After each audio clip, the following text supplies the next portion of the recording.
ریا کا لفظ جو ہے کس سے لیا گیا ہے؟ نہیں لفظ کہاں کس سے لیا گیا ہے؟ الرؤیا، رأی سے، رؤیا دیکھنے سے. تو لفظی معنی ہے دکھاوے کے لیے کچھ کرنا، اور شرعی اعتبار سے لوگوں کو دکھاوے کے لیے کوئی بھی عبادت کرنا. اگر لوگوں کو دکھانے کے لیے کوئی عبادت کرتا ہے تو اسے ریا کہتے ہیں. سمعہ کیا ہے؟ سمعہ سے لیا گیا ہے، سنوانا. کیونکہ انسان یا تو کچھ کہتا ہے یا کچھ کرتا ہے. جو کرتا ہے اگر وہ صرف لوگوں کے دکھاوے کے لیے اللہ کے لیے خالصتاً نہیں کرتا تو اسے ریا کہتے ہیں. اور جو وہ کہتا ہے چاہے قرآن مجید کی تلاوت کیوں نہ ہو، اگر وہ صرف اس لیے کرتا ہے تاکہ لوگ اسے شاباشی دیں، اور اس کی نیت یہ ہے تاکہ لوگ کہیں میں قاری ہوں، میری آواز اچھی ہے، دل کی حالات تو اللہ تعالی بہتر جانتا ہے. تو جب وہ سناتا ہے لوگوں کو تاکہ اپنی اس کی تعریف ہو، کہ کوئی بھی دنیا مقصد کے لیے ایسا قول کہتا ہے تو اسے سمعہ کہتے ہیں. تو ریا دکھاوے کے لیے کوئی کام کرنا، اور سمعہ سنانے کے لیے کوئی بات کرنا، یہ ریا اور سمعہ ہے. یاد رکھیں ریا یا سمعہ کی 4 قسمیں ہیں ریا کی، تاکہ بات آسان ہو طالب علم کے لیے.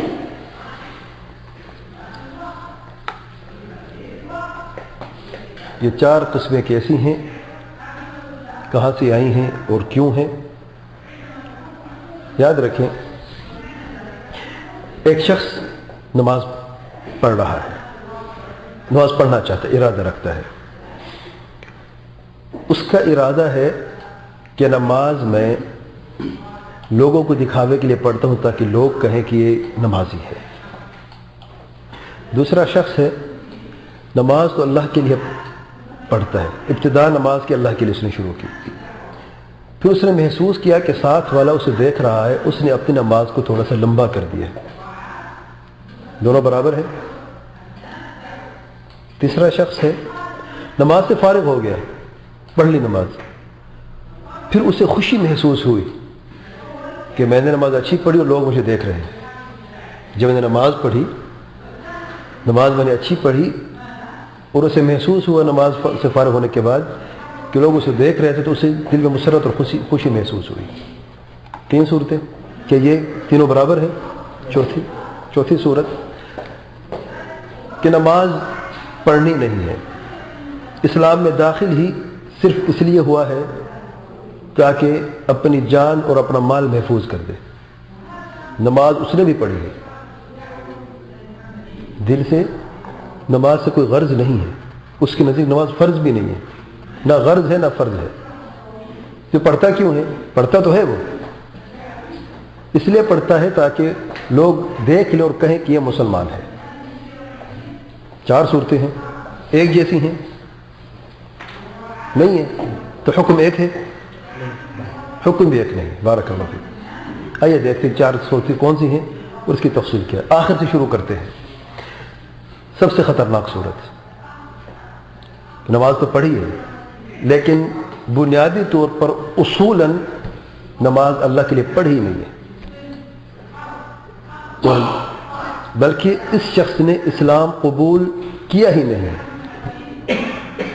حقیقتاً ظاہراً زبان سے کلمہ پڑھ لیا، دل میں کفر باقی ہے. اسے کہتے ہیں النفاق الاکبر، اسے کہتے ہیں شرک الخفی کی ایک صورت ہے جو شرک خفی اکبر کی صورت اختیار کر لیتا ہے. عبداللہ بن ابی بن سلول کا شرک یہی تھا کہ اس نے ابتداءً اسلام میں داخل کیوں ہوا تھا؟ صرف اور صرف تلوار سے بچنے کے لیے، تاکہ لوگ یہ کہیں کہ یہ مسلمان ہے. یہ نفاق اکبر ہے. یہ بدترین صورت اور خطرناک ترین صورت ہے ریا کی اور شرک اکبر کی. بدترین صورت کیوں ہے؟ کیونکہ اس میں شرک اکبر بھی ہے، کفر اکبر بھی ہے، نفاق اکبر بھی ہے. اور منافقین کے تعلق سے اللہ تعالیٰ فرماتے ہیں ان المنافقین فی الدرک الاسفل من النار. فیصلہ ہو چکا ہے. دوسری صورت جو سب سے پہلے میں نے بیان کی تھی کہ نماز پڑھنی ابتداء لوگوں کے لیے ہے. مسلمان کلمہ بھی پڑھ چکا ہے، نماز جو فرض ہے وہ جانتا ہے، لیکن سستی کاہلی ہے، نماز اس وقت پڑھتا ہے جب لوگ دیکھ رہے ہوتے ہیں، کبھی چپکے سے بھی پڑھ لیتا ہے دل کرتا ہے تو، ورنہ تارک الصلاۃ تو کافر ہے، اس کی بات نہیں کر رہے ہم، یہ کر رہے ہیں کہ نماز اس نے کبھی پڑھ لیں نہیں ہے، خاص طور پہ جب لوگ دیکھ رہے ہیں اس وقت ضرور پڑھتا ہے لوگوں کو دکھاوے کے لیے. یہ ریا ہے جس کے تعلق سے اللہ تعالیٰ کے پیارے پیغمبر صلی اللہ علیہ وسلم فرماتے ہیں اخوف ما اخاف علیکم الشرک الاصغر فسئل عنہ فقال الریا، سب سے زیادہ مجھے ڈر تم لوگوں پر ہے شرک اصغر سے. آپ صلی اللہ علیہ وسلم سے عرض کی گئی کہ کیا ہے یہ شرک اصغر؟ آپ صلی اللہ علیہ وسلم فرماتے ہیں الریا، ریاکاری. اور دوسری روایت میں اللہ تعالیٰ کے پیارے پیغمبر صلی اللہ علیہ وسلم فرماتے ہیں، ایک مثال بیان فرماتے ہیں ریاکاری کی، کہ کوئی شخص نماز پڑھتا ہے تو اسے لمبی کر دیتا ہے لوگوں کو دکھاوے کے لیے. الغرض جس نے بھی کوئی عبادت کی ہے ابتداء لوگوں کو دکھاوے کے لیے ہے وہ مسلمان، منافق نہیں ہے، نفاق اکبر نہیں کرتا. نفاق اصغر تو ہوتا ہے، نفاق اصغر غلط کام سے خارج نہیں کرتا، جیسے کہ جھوٹ بولنا، وعدہ خلافی کرنا، خیانت کرنا، سارے نفاق اصغر کی نشانیاں ہیں، ان کی بات نہیں کر رہے ہیں. دوسری صورت میں نماز پڑھتا ہے ابتداء لوگوں کے دکھاوے کے لیے، شرک اصغر ہے اور یہ ریاکاری ہے، اس کی پوری نماز اکارت ہو گئی. پہلی صورت میں سارے عبادات اکارت ہے، صرف نماز نہیں. پہلی صورت نفاق اکبر والی صورت، کوئی بھی عبادت اللہ تعالیٰ کے قابل قبول نہیں ہے.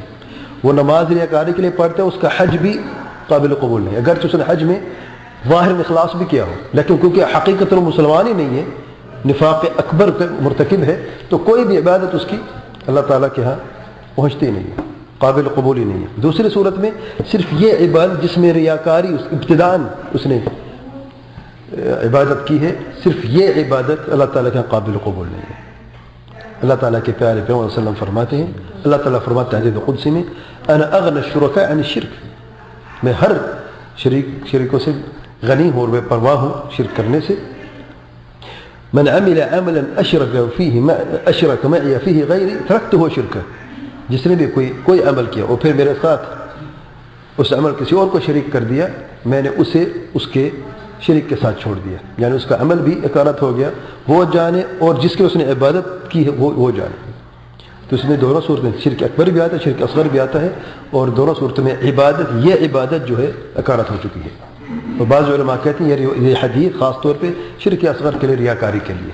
الغرض کوئی بھی صورت ہو، شرک اصغر میں ریاکاری میں وہی عبادت جس میں ریا داخل ہو گئے وہ اکارت ہو جاتی ہے، اور نفاق اکبر یا شرک اکبر میں کوئی عبادت باقی نہیں رہتی، چاہے یہ ہو یا اس کے علاوہ کوئی بھی عبادت ہو. تیسری صورت یہ ہے کہ کوئی شخص ابتداء نماز اللہ تعالیٰ کے لیے پڑھ رہا ہے، خالصتاً اللہ تعالیٰ کے لیے، لیکن نماز کے دوران اسے محسوس ہوا کوئی اسے دیکھ رہا ہے، اسے نماز کو لمبا کر دیا لوگوں کو دکھاوے کے لیے. بعض لوگ نماز میں ہی یاد آتا کہ میں کچھ تیز پڑھ رہا ہوں، تھوڑا آہستہ کر لوں نماز کو، اس سے غرض لوگوں کو دیکھنے کی نہیں ہے. یہ تو اچھی بات ہے، بات سمجھ آ رہی ہے کہ نہیں؟ انما الاعمال بالنیات، ہم نیت کی بات، ارادے کی بات کر رہے ہیں. یہ تو اچھی بات ہے، قابل تحسین بات ہے، اپنی نماز سدھار لی ہے، لیکن بات اس کی نہیں، بات اس کی ہو رہی ہے کہ ایک شخص نماز کا آغاز کر چکا ہے، مرد ہو یا عورت ہو، پھر اس نے محسوس کیا کوئی اسے دیکھ رہا ہے، گویا کہ عبادت کو آغاز شروع کرنے کے بعد اس نے اپنی نماز کو ان لوگوں کو دکھانے کے لیے اچھی کر دی، بہتر کر دی. ایسے شخص کی دو صورتیں ہیں. پہلی صورت یہ ہے کہ اس نے فوراً استدراک کر لیا اور اپنے دل سے اس گندی نیت کو نکال دیا، اور لوگوں کو دکھاوے کے لیے نہیں، اپنی نماز کو اس نے ویسے ہی بہتر سنت کے مطابق پڑھنا شروع کر دیا. ایسے شخص کی نماز درست ہو گئی، ابتدا بھی ٹھیک تھی، انتہا بھی ٹھیک ہے، درمیان میں تھوڑا سے وقت کے لیے ریاکاری شامل ہونے والی تھی، اس نے فوراً اسے اپنے دل سے نکال دیا، تو ایسے شخص کی نماز درست ہے.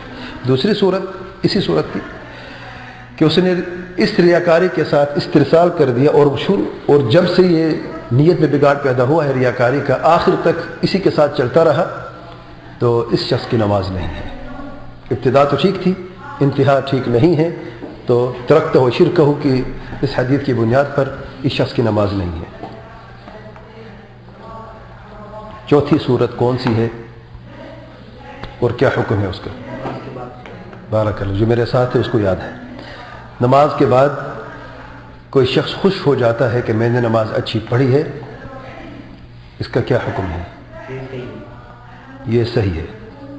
نماز ختم ہونے کے بعد نماز ختم ہونے کے بعد اس کو اگر خوشی محسوس ہوتی ہے، مسرت محسوس ہوتی ہے کہ اس نے نماز لمبی پڑھی، یعنی سنت کے مطابق پڑھی، درست پڑھی، ٹھیک پڑھی، نماز نبوی پڑھی ٹھیک طریقے سے، تو خوشی کی بات نہیں ہے کہ نہیں؟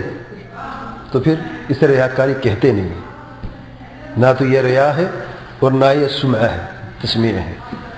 لیکن اس کو کیوں شامل کر دیا؟ کیونکہ دل کی کیفیت بدل جاتی ہے.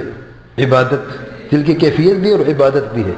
ریاکاری میں کیا ہوتا ہے؟ عبادت دل کی کیفیت ہوتی ہے، ارادہ ہوتا ہے. یہاں پر عبادت سے فارغ ہونے کے بعد یہ محض ایک وسوسہ ہے. وسوسہ بھی ایک ہوتا ہے، ایک تو یہ خوشی ہے، ٹھیک ہے، ایک وسوسہ ہوتا ہے. اچھا تم اس لیے خوش ہو تاکہ لوگوں نے دیکھا ہے، اس لیے تمہاری عبادت ہی نہیں. یہ محض شیطان کا وسوسہ ہے. عبادت دوبارہ نماز نہ دہرائے. آپ کی نماز شروع سے آخر تک درست تھی، تکبیرۃ تحریمہ سے لے کے سلام تک درست تھی، کوئی بھی ریاکاری بیچ میں نہیں آئی. اب شیطان یہ چاہتا ہے اب اس کو میں دوبارہ نماز پڑھنے کے وسوسہ ڈال دوں، پھر ہر نماز کو دوسری نماز پڑھتا رہے گا، اسے سکون ملے گا ہی نہیں اور اس کی اصل نماز میں خلل پڑ جائے گا. اور کافی لوگوں کے ساتھ، کافی تو نہیں میں بعض کہوں گا، وسوسے کے کافی مسئلے ہیں. وضو میں، نماز میں، یعنی اللہ ہم سب پر رحم فرمائے. ایک شخص میرے ساتھ آگے کھڑا ہوا، اللہ اکبر کیا، کیوں کیا، پھر اللہ اکبر کیا، پھر اللہ اکبر کیا. پتہ نہیں بیچارے نے کتنی مرتبہ اللہ اکبر کیا. اس کے دل میں اطمینان ہی نہیں کوئی نماز شروع کیسے کرے. کرو اللہ اکبر تو شروع ہو جاؤ، کیا مشکل ہے. اور ایک بیماری ہے یہ. اللہ تعالیٰ سے دعا کرتے اللہ تعالیٰ ان سب کو اور ہم سب کو اللہ تعالیٰ ہر مصیبت سے نجات عطا فرمائے اور ہر بیماری سے شفا عطا فرمائے. یہ واقعی بیماریاں ہیں اور شیطان کے وسوسے سے بہت یعنی مشکل ہوتے ہیں. اللہ تعالیٰ کا کرم ہے کہ اللہ تعالیٰ نے ہمیں اس سے محفوظ کیا ہوا ہے، ورنہ وہ بھی تو نمازی، وہ بھی تو بیچارے عبادت گزار ہیں. بعض لوگ ایک گھنٹہ باتھ روم میں گزارتے ہیں، 1 گھنٹہ نماز، اذان سے پہلے باتھ روم میں جاتے ہیں، نماز کے آدھے گھنٹے بعد نکلتے ہیں. جماعت بھی ہو جاتی ہے، نماز بھی ہو جاتی ہے. اور یہ کوئی آسان ہوئی بات نہیں ہے. کئی کیس میرے سامنے آئے ہیں، وہ پریشان ہیں بیچارے. اللہ تعالیٰ کو شفا عاجل اور کامل عطا فرمائے. شیخ خوشی محسوس ہونے کے بعد کسی اور کو اس نے بولا تو کہ میں نے نماز بہت اچھی پڑھی ہے، یہ پھر سمعہ میں واپس آ گئے. اور کیا ہے؟ اگر وہ یہ نہ کہے میں نماز اچھی پڑھی، یہ تو تسمیع ہے. یہ کہے کہ اچھی نماز کیسے پڑھی جاتی، یہ تعلیم ہے. تعلیم اور تسمیع میں فرق ہے کہ نہیں؟ بارک اللہ.